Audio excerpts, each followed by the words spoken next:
Hey there, folks. Thomas Wendt back for Drum Factory Direct, and very, very honored to be guest hosting the Drum Candy podcast again. Today, we are going to be talking with one of the great journeyman drummers in this music, the wonderful Mr. Andy Watson. He's had a really wonderful and varied career.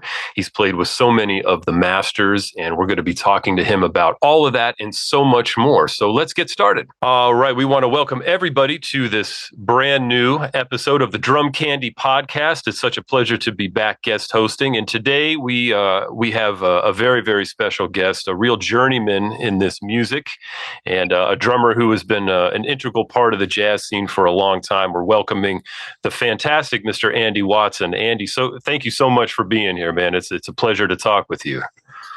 Thank you, Thomas. Thanks for having me. Yeah, man. And we actually just saw each other a few days ago. We were on the same bill playing an outdoor gig right outside of Pittsburgh. And it was such a treat to hear you play with John Pizzarelli's 7-piece group, man. I want to get into some of that later on in the episode, but man, it was such a treat. It had been a long time since I had seen you play, man. Thank you very much. And it was my pleasure hearing you too. Oh, thank you, man. Thank you so much. So, there are a lot of different kind of drummers who check this podcast out. So, in order to sort of loop them all in, are you from New Jersey originally, or where were you born? I was born in Greenville, South Carolina. Ah. And I grew up there and went to college at the University of South Carolina. Ah. And then I moved to New York in 1986. Gotcha. Fantastic. So as far as the drums go, how did you first pick up a pair of sticks, man? How did the drums begin for you? My brother is a guitarist, and he's 9 years older.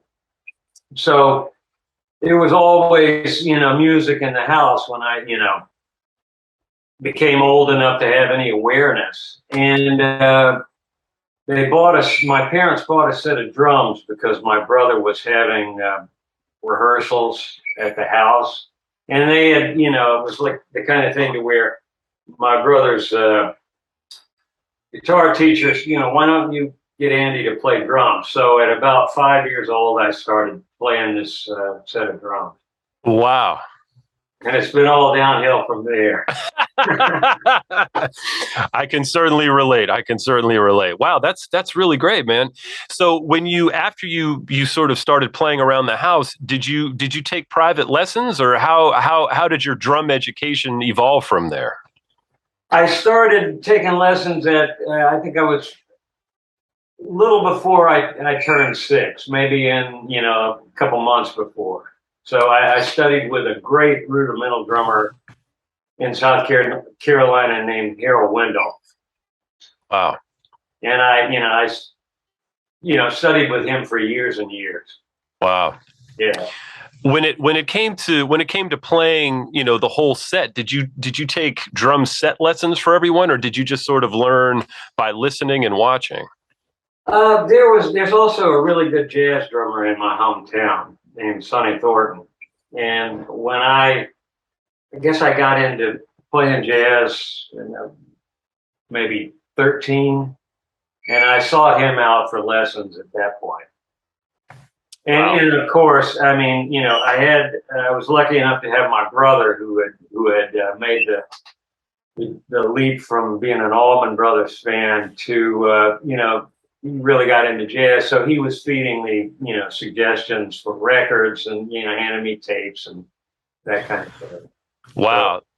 Who were some of the first jazz drummers that you heard that really caught your ear? Could you talk about that?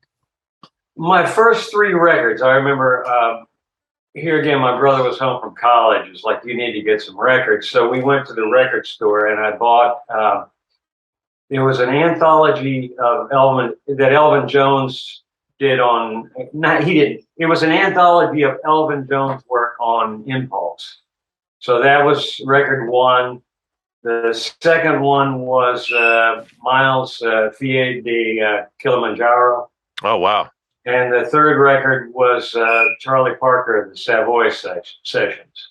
So, wow. so Elvin, Max, and Tony were the first Wow. three guys that I checked out. Man, that's a heck of a way to get started. That's incredible. And so after college, did you move to New York right away, or did you spend some time elsewhere before you got to New York in '86? I went on the road for about a year and a half. I started out with a singer named Buddy Greco. Oh yeah. Oh, you know Buddy, okay. And I was with him for about 9 months, and then I got the call to do Woody Herman's band. Ah. So I did that for about 6 months, and then after that, I moved up to New York in '86. Who was the drummer that preceded you with Woody? Jim Rowe. Ah, okay. Right. But it was the kind of thing where there had been another guy. It may have been, Dave Miller. I think he lives out on the West Coast now. I know the name. Yeah. Okay. I think he had done it for, a long period of time, and they needed somebody. Rupp had done it, years previous. And it seemed like whenever they were between drummers and needed somebody to just kind of fill the gaps, they would call Jim to go back out and play 2 or 3 weeks, Mm-hmm. So. Gotcha. Wow, man. So after you arrived in New York in '86, can you talk about some of your early experiences in New York? Who were some of the musicians that you started playing with when you got there? In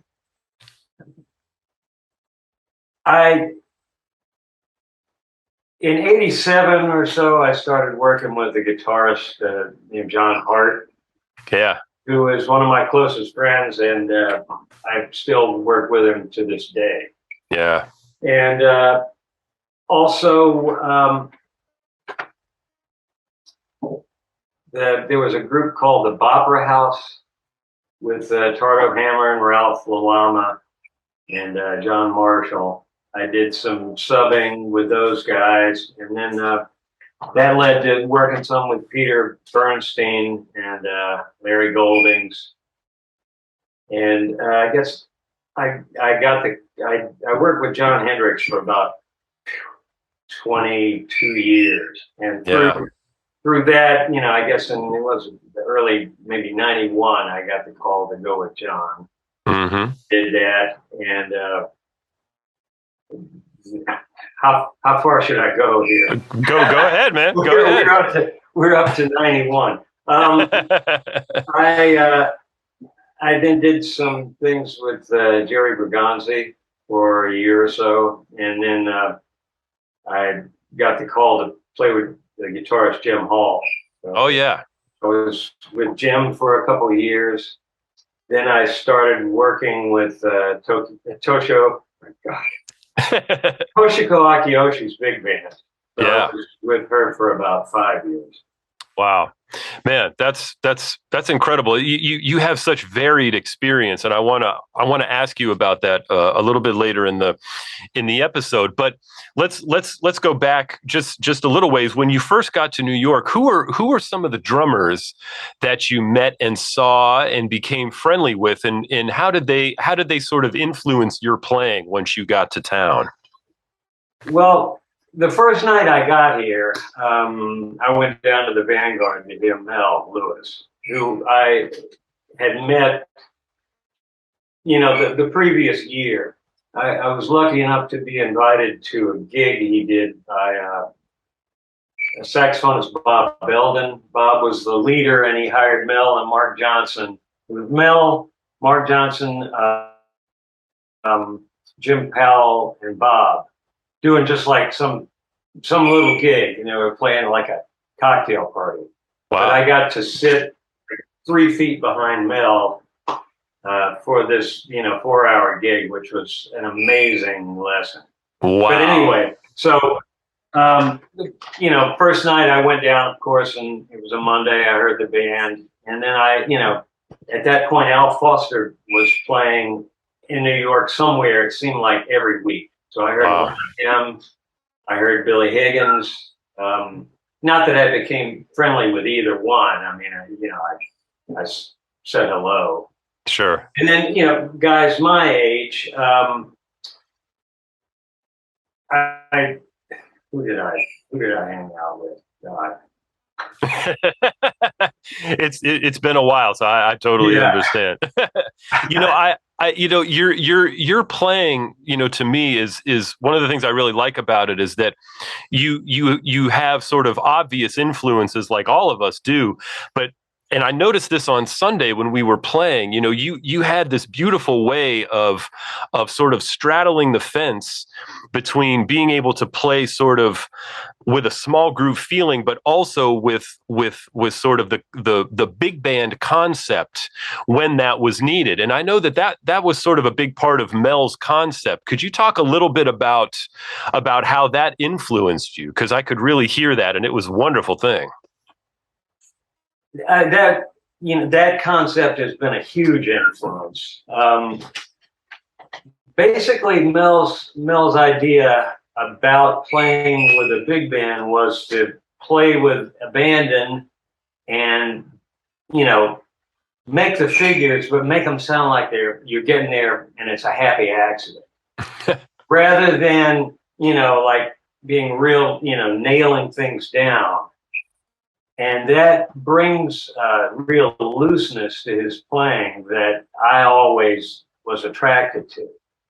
So that, that's always, been kind of the way that I approach things too. I'm always going for how can I make a band feel loose, like a jazz band.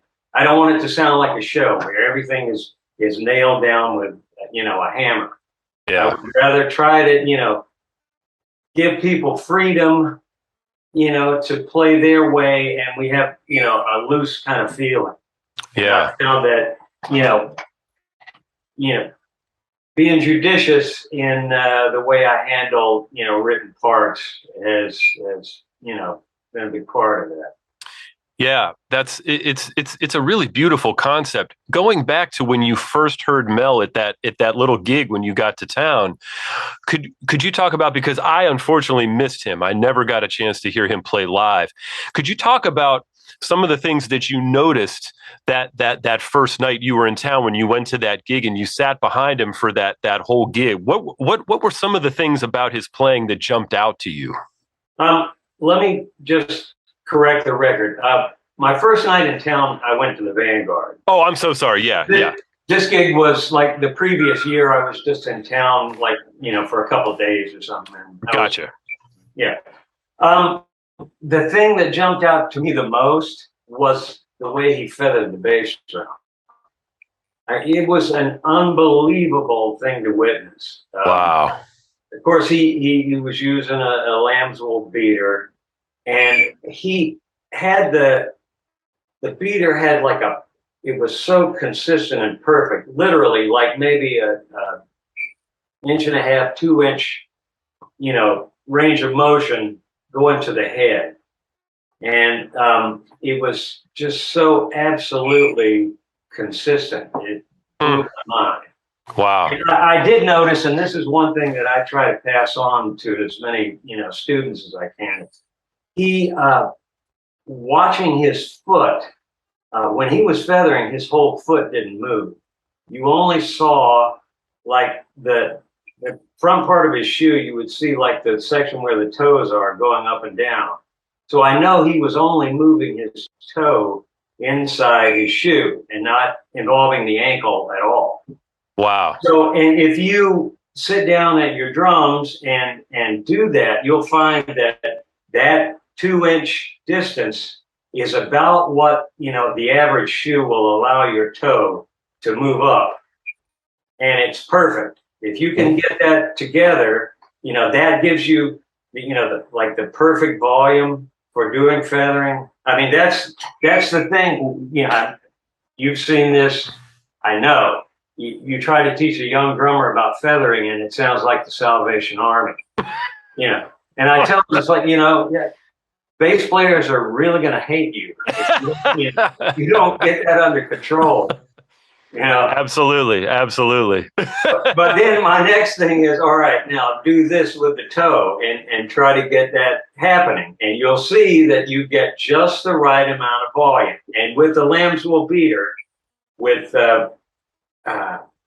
if you have one that's broken in, the center of the ball has a ring of lamb's wool that gets worn away from contact. And that leaves a ring of the wool itself around that center thing.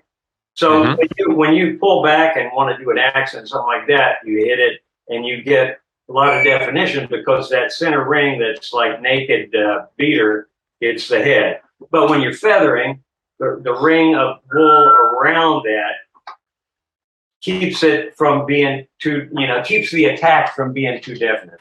Therefore, you get, like the thing we were all taught with concert bass drum playing, it's more felt than heard. Well, that's what you get with this toe technique and, that lamb's wool, ring. Yeah. Wow. Yeah, that's incredible. I know Mel was such a master at doing that. And it's such an important part of what we do. And you're right. It's very difficult to teach young drummers sort of, how to do that. And you try to come up with all sorts of analogies and whatnot. But it is a very interesting technique that we all need to develop. Getting back to, your first times seeing Mel, thinking back to that gig where you were sitting behind him versus hearing him at the Vanguard with the full big band. Could you talk a little bit about how he used dynamics, sort of comparing the two situations that you saw him in? Well, of course, he played so much softer on this quartet gig. Sure. And he was using a small drum kit too. It's like his Subway kit, I guess. It was okay. One of the ones. It might have been one of the first ones they made where they were the drums were hinged. So the bass drum came apart and everything else went inside it. So he's got like two cases. Anyway, smaller drums, a smaller sound versus the Vanguard where he had the 20-inch bass drum and much fuller kind of thing, obviously, because you're playing with a big band. The first time I went to the Vanguard, and this is another story I spread as much as I can, I'll never forget, we got there a little late. We had driven up from South Carolina and gotten there, like at 10:30, and they started at 10. And they were playing an arrangement of Cherokee. And walking down those stairs and hearing that bass drum of his making those big hits, it was like the Pied Piper. I mean, it just came up those stairs, and you just like wanted to grab onto it and let's go down here. Wow, an amazing sound. Wow. As somebody who has played a lot with that band in the Vanguard, which you have, how would you say that his dynamics in the Vanguard were just overall was he hitting the drums pretty hard, or was it real sort of floaty up and down as far as the his overall volume went? Hitting the drums pretty hard. Interesting. And that's one of the things that when I first started subbing with that band, Dick Oates and Earl Gardner was playing lead trumpet at the time. It's like, your volume, your dynamic range is like this. Our dynamic range is like this. So it's something about that room now with the carpeting and the curtains that, they, as a drummer, I mean, of course you play with brushes for the balance and things, you're playing very soft, but just generally on the other kind of tunes, the dynamic range is not that much from me compared to what it is with the horn section. Ah, okay. Interesting. Right. The idea is, and it's one thing before I played the first time, Riley, it's like, listen, you're going to think that you're playing, too loud, but the comments I get after guys come in here, it's like, he didn't play strong enough.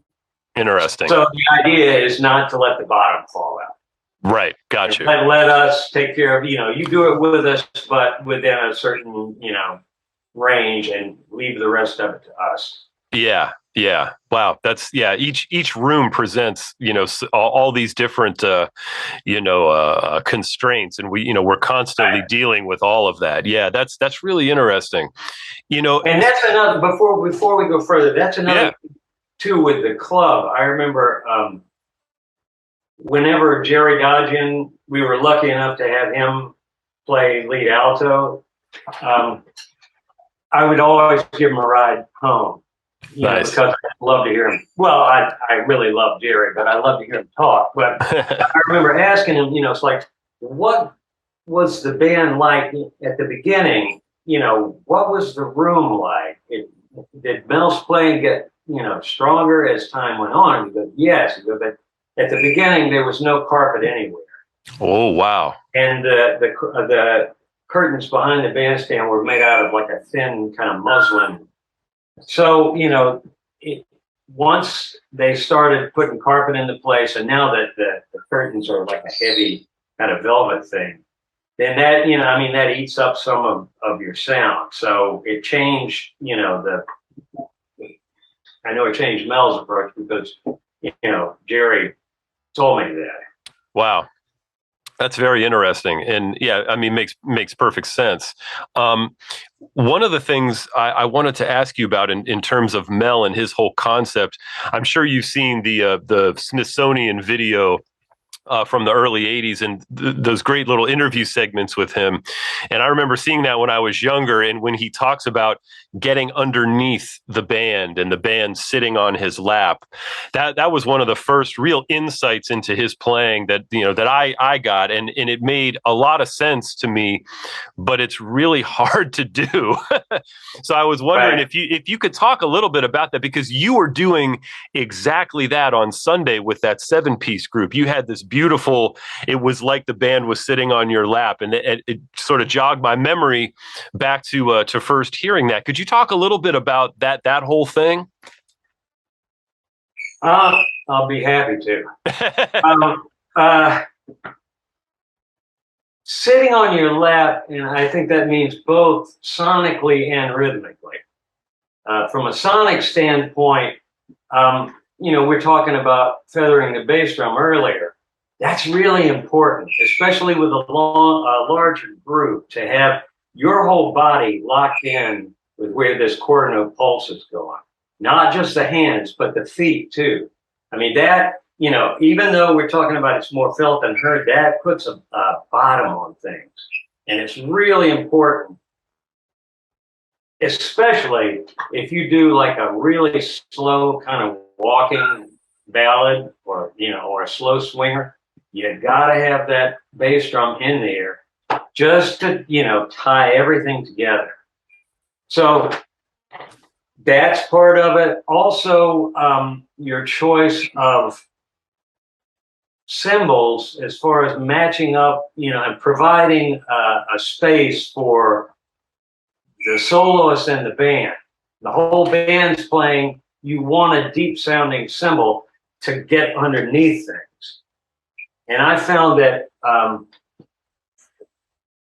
reading, things online, people talk about, I need a cymbal to cut through the big band. I need a cymbal that's going to cut through. So you're talking about like a thicker old A that's really bright. No, that's exactly wrong. Because what you're going to be doing with an instrument like that, you're on top like a laser beam, rather than a cymbal that's low pitched with some body to it. You're like this. You're like a Klieg light. So you've got the lower overtones, you've got the higher ones, and that really helps to frame the whole band that you're playing with. It also makes, if the same drummer can play his ride cymbal beat on cymbal A, the thick one, high pitched one, and cymbal B, the low pitched, one with some watch, and it's going to feel different. The beat is going to feel bigger on that lower pitched cymbal. So that's what you want. Also, with various instruments, it's really important to try to pick a cymbal to play behind a soloist that stays out of like the general range of that instrument. Like I have, a higher pitched cymbal that I use to stay, say, above the trumpet player, or above the general range of the piano player. I have another one that sits just, above like a tenor player, so I'm out of his wheelhouse, So yeah, it's really important as drummers that you know your particular instruments, but also when you're playing behind somebody, really check out like where does the pitch and the general tonal character of this cymbal sit versus this instrument I'm playing behind. Yeah. I've got certain cymbals that don't work with guitar well. They just don't because they're right there where most guitarists play. Yep. Or you know, like the main ride that I use generally with a big band doesn't work behind a trombone player because it's right dead in that range that they play in a lot of the time. Wow. Yeah. So I mean that kind of thing is important to, you know, I view what we do as like a picture frame. You know, we're the frame around the picture. Wow. So, you know, let them have the middle, we do the edges. Wow. I've never heard it put that way. That makes a lot of sense. As far as you mentioned that, you know, you want the band to sit on your lap both sonically and rhythmically. Could you talk a little bit about what you mean by rhythmically sitting on your lap? I aim for the middle of the beat. Yeah. You know, I want my beat. I've always tried to have as wide of a beat as possible. Yeah. But if you have a wide beat, same thing we're saying about, you know, a wide range for a cymbal. You have a wide beat, there's a lot of space to put things in. You can fit a lot of different rhythmic concepts from an ensemble or a soloist.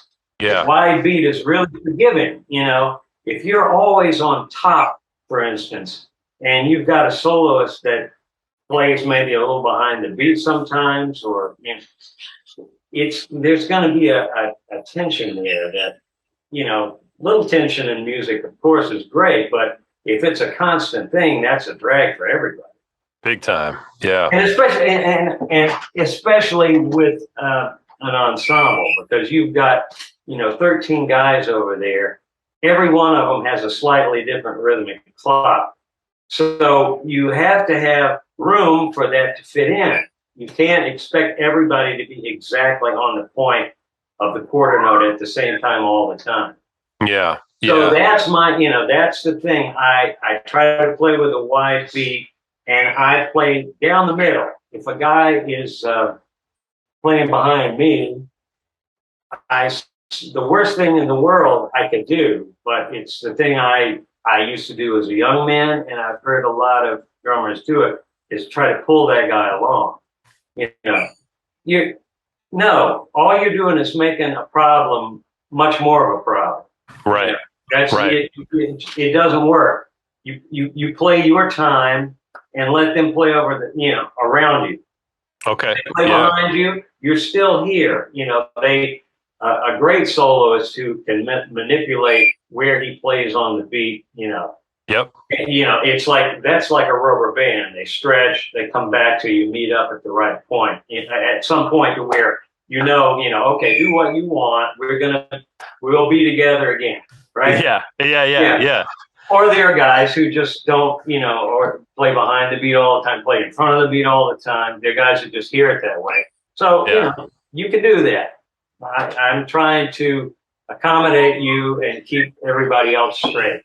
Yeah. By you know, just being a you know, big picture kind of guy. I think that's how you get that done. Could you talk a little bit about how you work with the lead trumpet player in a big band? What are some of the things you listen for?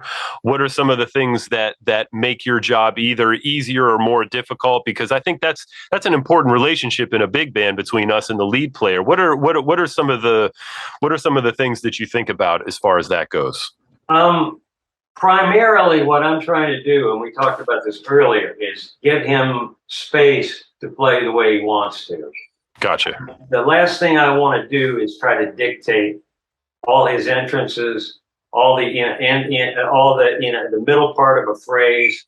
I want to leave him alone to play his part. As drummers, we know that it's harder for us. I mean, a brass player can get all of these different attacks very easily. As drummers, if we're trying to catch, you know, all of those different, you know, note lengths and stuff like that, you know, with a snare drum, you've got basically a short sound you know, and if you want to get a long sound, you have to buzz, you know, or you can play out toward the rim and it'll make it a little longer, but it's still kind of a short note. Sure. You know, so I try to stay out of the way, especially during when there are a lot of short notes happening. Okay. My concept of I'm kind of sort of getting off the topic, but that's okay. I don't like to try to play short notes with a lead trumpet player or a brass section, because if I play all of mine, which are ultra short, it makes things sound stiff. Wow. You know, short notes, there's a range of you know, notes that, you know, there's the really short staccato ones, and then there are ones that are a bit more legato. They should be able to make that difference without me getting involved in making them all sound like, you know, this. Wow. Yeah. Okay? Yeah. So what I try to do then is when he's playing a line or an ensemble figure, my concept is get them started and help them finish. Ah. And I weight the long notes within a phrase. Wow. Okay. Okay. I mean, so get them started might mean just play a setup, crash on one, let them have it, and then if there's a long note somewhere toward the end of the phrase, I'll deal with that. Maybe set that in a way, or maybe just play it. But I like to leave all of that middle stuff for them to interpret like they want, which makes for a looser kind of ensemble feel. Man, yeah. So that's what I'm doing. You know, that's what I'm doing with the lead trumpet player. And there's a lot of stuff too, like you can look over visually and see exactly where they're going to put something, or if you feel them maybe want to lay something back, you know, you take a look at them. All right, lay it back. I'm going to just wait on you. Yeah. Playing time, just wait on you, wait on you, wait on you. I'll catch the last one, even if that's still laid back too. But I've still got it here, and, you know, then it comes back like the rubber band. Wow, man, that's incredibly insightful. That's some really valuable stuff. And I hear you. I totally appreciate the giving them space to sort of interpret it the way they want, but you kind of start it and then you help them sort of put the period on the phrase, so to speak. Right. Wow. Man, that's fantastic. Thank you for sharing that. One of these days I should, you know, nobody, I don't think anyone has ever, or maybe they have and I haven't seen it, you know, disclaimer, but I don't think a book has been written as like a kind of a book of advice about dealing with big band figures. You know, which ones, you know, here's what we're looking at on the page. What do you play? Yeah. With recorded examples of like different drummers and how they dealt with it. Yes. Yes. Maybe you know, one of these days I'll get off my ass and try to write something like that. I think you're the man to do it, man. You've played with so many different big bands. You'd be the perfect guy to do it. I would buy a copy, man. Mail me some strong coffee. I hear you. That's a lot of work, but man, that would be a wonderful resource for younger drummers. I struggle with students of my own. You know, I try to tell them to, you know, to as far as playing figures with a big band to match the kind of figures, you know, the longs and the shorts. But that whole idea of giving the horn players space in order to sort of phrase the way they want, that's really insightful, man. I appreciate that, because that I hear what you're saying, and it's an important thing. Yeah, get started on the book, man. I'll buy one because I need it too. I need it. So you know, just to kind of shift gears a little bit, man. I know just from seeing some of the things that you've posted on social media over the last few years. You're a Wilcoxon guy like I am, and I was wondering if you could sort of talk about how working on the Charlie Wilcoxon stuff has sort of helped your playing. What are some of the things that you feel that you really get out of working on that stuff? Just their fluidity, I think around, and that's some stuff that if you, once you work it, you get so much from it. You get like the conditioning for your hands. Then once you take it off of there, a lot of the stuff, applies directly to the drum set. And Sure. Philly Joe was, as we all know, the master at using those kind of things, and they sound great. Yeah. So, but it keeps your hands in shape. It's great for, being able to accent any note that you want to accent. There's sticking patterns that you can use in any way your imagination lets you. So I love playing Wilcox and things. Yeah, me too. When you work on them, do you just work on them on a pad, or do you put them on a snare drum, or do you apply them to the drum set in some kind of way? How do you practice that stuff? Mostly on a pad. But I find that when I practice on a pad too much, I always, and it's not necessarily all bad, but I play a lot stronger than I do when I'm playing on the drum. So therefore, when you get to the drum, you've been practicing this stuff, man, I've got, I'm wailing on this. But then you go to the drum and you have to play it at like a volume that, we play at. It's like you're all tied up because your hands can't execute it when you're playing lighter. Yeah. So I also play them, on the snare drum, often as I can. Yeah, I do the same. Yeah, and I've also started pretty recently doing them again with brushes. Oh yeah, yep. I've done a little bit of that, and is it challenging, but it's really great. Yeah. I noticed you're both a traditional grip and a match grip player. Is that correct? That's right. Yeah.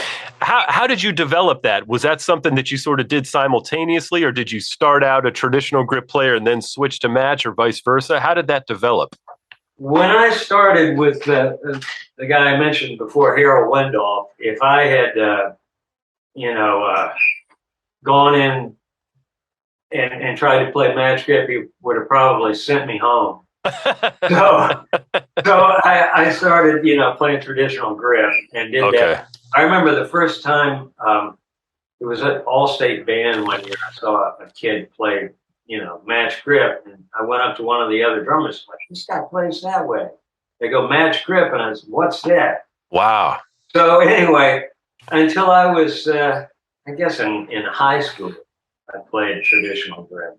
And then I started using match, high school. And I found that for me, just I can be more consistent rhythmically. Interesting. With playing louder. I find that, and I this is like a war that I've been doing with myself for 35 years. I love playing traditional grip. Yeah. I love the way it feels when there's I think you can get so many more subtleties out of it with comping, that kind of thing. And, there's a snap to it with, soloing, especially when you employ any of the rudimental stuff. You just don't get that with traditional grip. I mean, you just don't get that with match grip. But, when it comes time to play, like the whole pandemic, for instance, I played nothing but traditional grip. It's like, I got all this time. I'm going to get this together. Wow. So I can just do what I want to do the rest of my career. Then we start doing gigs again, and all of a sudden I go for something and it doesn't quite work out. It's like, oh man. So I'm back to this for a while. Yeah. So my thing now is I want to be like I want to have a lot of, like, I'm a baseball fan, so I want to have a lot of pitches in my arsenal. Yes, so sir. Now it's like, from this point on, I'm going to practice both equally. Wow. So I can hopefully comp this way if it feels right, comp this way if it feels right, the ensemble this way, so where I can do it without feeling like, oh my God, I haven't played traditional grip in 4 days and my hand won't work. Right. Right. I was noticing on Sunday that you were switching pretty frequently, and I thought that was really interesting. I hadn't seen you play live in so long. I was curious to see how you were going to do that, and it was really interesting. But now, after hearing your explanation, it makes total sense. While we're talking about practicing, Could you talk a little bit about we've talked about Wilcox, obviously, but when it comes to practicing today, what are some of the other things that you work on and that you do? I have a copy of Dave Tuff's Pyramidal book. Have you seen it? Do you really? No, I've heard about it. I would love to see it. I've never seen a copy, but I know about it. I'll send you one. Dave, oh man, Dave's estate. Don't sue me. Okay. I have my drum teacher at University of South Carolina is named Jim Hall. So he gave me a couple of years ago, like scans of this whole book that he had. I remember borrowing it from him when I was studying with him for a while. So yeah, I printed them out, put them together. So I've been working on those things for, maybe 6 months or so. And they're great. Wow. Really a great book that I don't know why it's not more, it's not more widely used. Yeah, I've heard about it for years, but I've never actually seen a copy of it. I've heard nothing but great things about it. That's really cool. So what do you do with it? Do you work on a pad, or do you apply it to the kit? I've basically just been, at this point, I'm almost through it. I'm working my way through just on a pad. Nice. I make sure I write down the tempo that I'm comfortable doing the exercises with, and then after I'll go back and maybe try to goose that up a little more. Yeah. Wow. What else do you work on, man? Practice wise. I also, of course, I play with a metronome every day.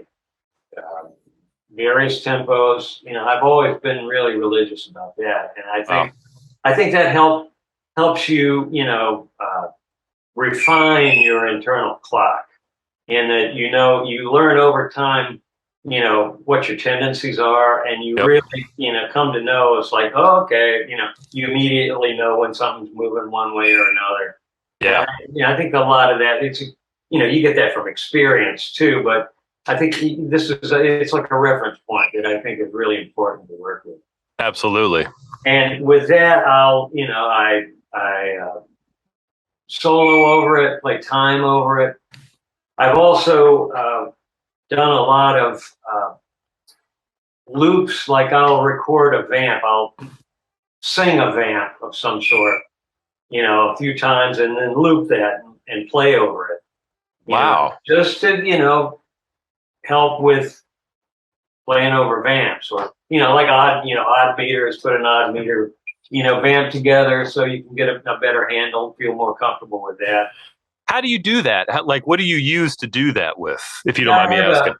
Just a Zoom recorder, Zoom H3, I think it is. Oh, okay. Wow. Nice. And I just sing into it, and then there's a function where you can do, you can make it loop. Wow. You A, B, it gives you a point where A is the start, B is the end, and then Wow, that's really cool. I should think about doing something like that, because I hear you. I don't play a lot of music that's in like multiple odd meters, but it's really great to work on, because it really sort of widens your sort of musical lens, so to speak, Right. Yeah. Beautiful. And then before, I'll tell you one more thing. No, please go ahead. Yeah. I'm a big one for playing with records. I mean, me too. Yeah. At least half, probably more of my practice time every day, I'm playing with records, whether that be small group things. And I try to use that with, stuff I haven't heard, put it on, and then play with it and make it, like for ear training's sake. Wow. Yeah. Or also, like same thing with big band things. I'm a big one for these days, taking pictures of arrangements, especially the classic ones. So I'll take the pictures and practice with, I'm a big one for, doing my big band homework. Absolutely. Man, it shows, man. Wow, that's great. That's really interesting. That you said a few things that I wasn't expecting, which is really cool. Good. Yeah, no, it's wonderful. So we've got a few minutes left, man, and I wanted to talk a little bit about the drums you play, the cymbals you play, and how you tune your drums, because you have such a beautiful sound, man, between both the drums and the cymbals. Could you talk a little bit? Let's maybe start with the drums. How do you sort of approach tuning your kit? I approach it quite often in that I play calf heads. I know, yeah. You're constantly tweaking. Yeah. Both sides of the bass drum, and then toms and the snare drum calf on the batter side. Yeah. Because, in certain types of weather, and it's a beautiful sound, you can have calf on the resonating side of the toms anyway, too. But in like weather like we're dealing with now, that would mean like turning the tom over in the middle of a set. And so that's just a little more, the top you learn to deal with. So because of that, I've never been one to like try to tune to specific pitches. I just, through an amount of turns from, where the drum sits, when it's resting. Mm-hmm. I always, with calf, you have to detune after you bring them up, or otherwise the heads stretch out and you have to retuck them, if you know how, or buy a new head. Yeah. So anyway, from the resting position, I know pretty much like the amount of turns it's going to take to get the drum within a range to where it sounds good. Okay. I always go small group or big band. I go on the lower side of it. Sure. And it's I like the richness, especially with calf heads, that you get when the drums are tuned down low. So, yeah, it's a beautiful sound for sure. And I think everybody should buy a calf head, at least for their snare drum, just because of what it'll teach you about tuning the drum. I mean, you in short order learn about all the relationships between the pitches of both heads and how it affects the sounds. I mean, it's a crash course because you're tuning all the time. Yeah, I've wanted to do that for years, actually, is to get a calf head just for the snare drum for just exactly what you're talking about. So that's reconfirming, that I need to do that, because it's interesting. It behaves so differently than plastic. As far as the snare drum goes, when you're using a calf head, how is the relationship between the top and bottom head any different than on the tom-toms or the bass drum because of the snares? How does that come into play with a calf head? I like it depends on the drum too. I like a tight to very tight snare head. Yeah. And here again, it just depends on whichever drum I'm using. So, but the batter head is, I like to keep, fairly slack, fairly low pitched. Yep. So the toms, I found that if you go extreme, if you like have the bottom head really, really loose, then you get a lot more definition. So that on the toms, I'm like the opposite most of the time. The bottom heads are looser and the top heads are tighter. Just because I don't want, to me, it's like the ultimate, let's just drop it out. To me, I don't understand why they've sold us on like resonating systems. For your toms, we have these, full resonance mounts. The drum will ring from now until 3 o'clock. And then they sell you moon gel and stuff like that to cut down on some of the resonance. It's like, wait a minute. You're getting me going and coming here. Yeah. So with this, I just find that the slack bottom head for my toms and the bass drum too give me a drier sound. Yeah. Musical. We look at it. Jazz is an eighth note. Jazz that swings is an eighth note based music, and if the toms ring too much, you're not playing a convincing eighth note. Mm. You have to. You're not playing. you're making yourself work a lot harder to play convincing eighth note. There you go. I like having that the kind of natural dryness there that bottom head will give you. Yeah, wow, that's really interesting. Yeah, it's such a mystery today. There's so much, like you said, there's all these conflicting messages that drummers get, and so many younger guys, they want to muffle everything and tune it so high, and you don't get any sound out of the instrument that way, and that really affects, I think, how so many younger drummers play. I'm not trying to bash them at all, but it's almost like they're hurting their chances of for success. Right. Yeah. I've heard a lot of older drummers, say, you can really tell the skill of a drummer when they're playing, a drum set with coated heads. Everything is open. You can really hear what kind of touch they have and what kind of sound they get, and I think that's probably magnified even more with calf. Would you agree with that? Yeah. I mean, you're not, especially if you like to tune them kind of low, you're working hard for your money, pull technical things off, because it's like if you can imagine a pad that's really soft. Sure. You got to work harder to pull the notes out. Yeah. So, I agree with that. Yeah. Yeah. It's a great thing. Yep.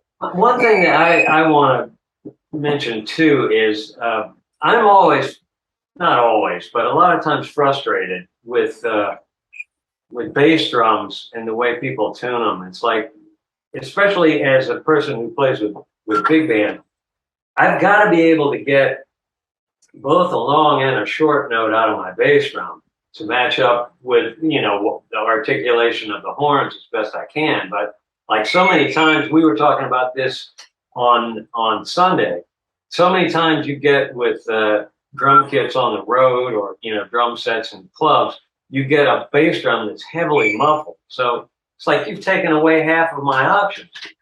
Wow. Yeah. Yep. So that to me is like, come on, nothing to me is worse. And I've heard really good drummers, recordings of them doing this, where they're playing in a big band and there's a long note and they've got a bass drum that goes. It's like, man, you're not playing a long note. The cymbal will not get that completely across for you. You got to have some ring in the bass drum to match that up. And if you don't, what do? We go back to the thing I was talking about. If you make all the short notes, it sounds stiff. If you make long notes short, it sounds stiff. Man, yeah.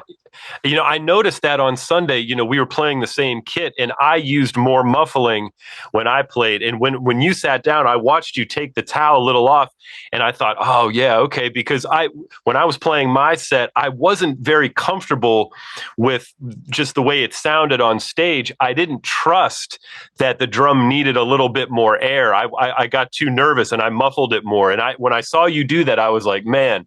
And I went out front and listened and I was like, there it is. That's the correct sound. So when I told you I got a free lesson on Sunday, I wasn't lying, man, because that really, I was like, son of a gun, I shouldn't have muffled it quite so much, but it was just my own little personal discomfort. I wasn't trusting, the instrument to do what it needed to do. Well, you certainly sounded comfortable. Well, I appreciate it. I appreciate it. But the sound, like when I got out there, I didn't have quite as much muffling, and I played the first tune, and I was like, I don't like how that feels. But I should have trusted that the instrument was going to sound right out front, and that was a great lesson. So thank you. One other thing, I probably sound like a calfskin head salesman. No, a lamb's wool beater salesman. That's all right. But with the lamb's wool beater, you can use that little ring of lamb's wool around you can use that to muffle the head. So when you play a long note, you can bring it back and muffle. Or when you want a short note, you can leave the beater in, but you don't get the buzz like you do with on a head that has some resonance to it. If you leave a felt beater there, a lot of times you get the buzz. Absolutely. With the lamb's wool, you hold it in for a sec and you get a short note. Yeah. Sorry, go ahead. No. That's okay. I was just going to say I don't have any experience with those beaters, and I should get one and start messing with it because you were getting such a great sound, and I used your beater during my set, and it felt great. I thought, like, man, these feel really good, But for some reason, I've always been a little skittish about trying them. But you're making me think, which is good, Before they break in, they are. It's kind of rough because you're not getting any definition on even your loud notes. So and that's what's kept me from getting one. Yeah. So just I have like my gamers, and then I have the ones that it's like a baseball player, getting his glove together. He's got his gamers, and he's got the ones that he's tying up with the baseball line to get ready. You practice with it until you get that it starts wearing off. Maybe, depending on week, maybe a couple weeks, you'll have that little section that's worn down enough to where you get more definition for the loudness. What's the general life of those beaters after you get them broken in? About how long do they last before you need to get a new one? I guess it depends on how much you're playing, but I would say it just depends on what the beater is made from underneath. If you get a lot of the ones you can buy now, they have wooden beaters underneath, and they don't last any time because the wood eats right through the coating, and then it's like you're playing with a wooden beater. So, the ones with felt, that lasts a couple years, I guess, maybe a year and a half. Okay. And that another thing I learned how to do, in self-defense, was I learned how to sew beater covers. It's not very hard to do. I mean, even I never really even sewed a button on anything, but I learned how to do it. So every year and a half, I give my beaters a retread. No, that's really cool. Wow, interesting, man. Well, I'm sure we could talk for another several hours about this stuff, but I think our time is drawing to a close. But before we split, is there anything you have coming up that you want to plug, man? You got any gigs or recordings or anything that you're going to be doing in the next month or so that folks can look out for? I'm going on vacation the end of this week for a while, but in September, on September the 8th, I'm at Smalls with David Bixler's quintet. I know Dave. Yeah. John Hart, Ugono Kegwo, Scott Winholt, myself, and Bix.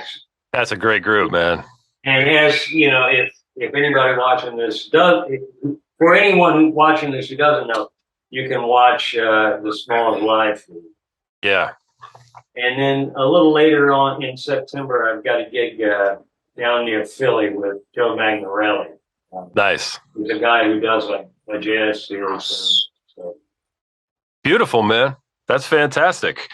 I really appreciate you coming on the podcast and talking, man, because as I said to you on Sunday, you're one of the guys who has a lot to give. So we'll definitely have you back, and we'll talk about some other stuff sometime, man. But thank you for taking the time, man. I appreciate it. Thank you, Thomas. It's been a real pleasure. Yeah, man. Beautiful. Well, we'll get you back soon. And until then, man, thank you, and keep swinging.